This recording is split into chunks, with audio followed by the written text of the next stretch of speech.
ছোট বড় সবাইকে আমার তরফ থেকে আমি প্রণাম জানাচ্ছি এবং আন্তরিক ভালোবাসাও জানাচ্ছি।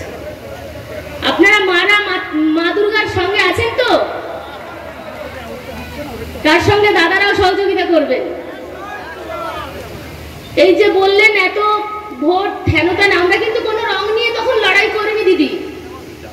আমরা যখন লড়াইটা করছিলাম না, কেউ আমাদের তখন সঙ্গে আমাদেরকে বলে দেয়নি যে তোমরা লড়ো বা লড়াই করো। লড়াই যখন করলাম তখন আমরা একদম সাধারণ মানুষ, সাধারণ বাড়ি থেকে, কারণ আমরা অনেক ভীতু ছিলাম। যতক্ষণ না ভাইজান লুকালেন ততক্ষণ আমরা সাহসটা পেলাম না।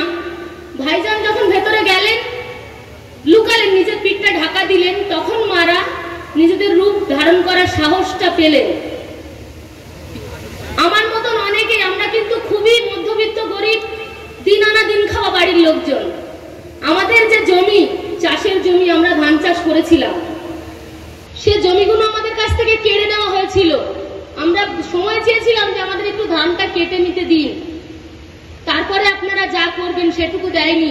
আমরা কেঁদেছিলাম, পায়ে ধরেছিলাম, তাও আমরা পাইনি তাদের কাছ থেকে সেই ধানটুকু কেটে নেব বলে।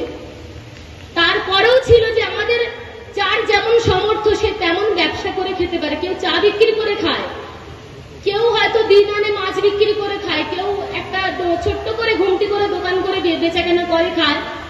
লক্ষ্মীর ভান্ডার, এই যে বার্ধক্য ভাতা, বারবার করে আমাদের বলছে লক্ষ্মীর ভান্ডার দিচ্ছি, বার্ধক্য ভাতা দিচ্ছি, দাদাদেরকে এই কৃষি হেন তেন অনেক কিছু প্রকল্প দিচ্ছে।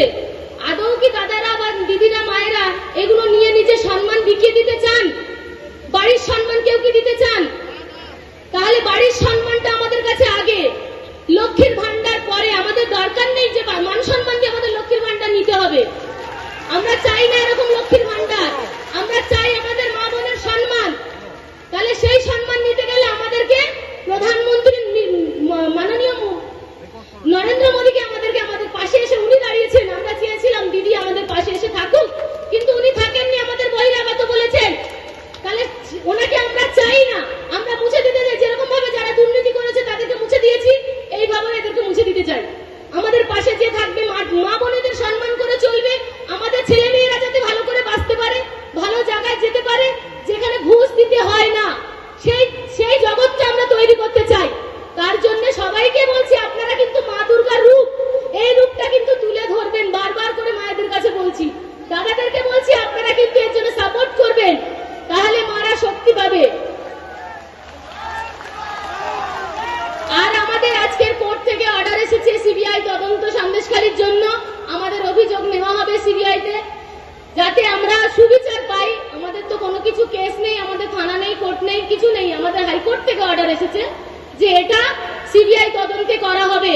তাহলে সেজন্য আমরা আমাদের হাইকোর্টের কাছে অনেক অনেক অসংখ্য ধন্যবাদ জানাই যে আমাদের এই অর্ডারটা বের করে দেওয়ার জন্য, আমাদের জন্য প্রতিবাদ করার জন্য।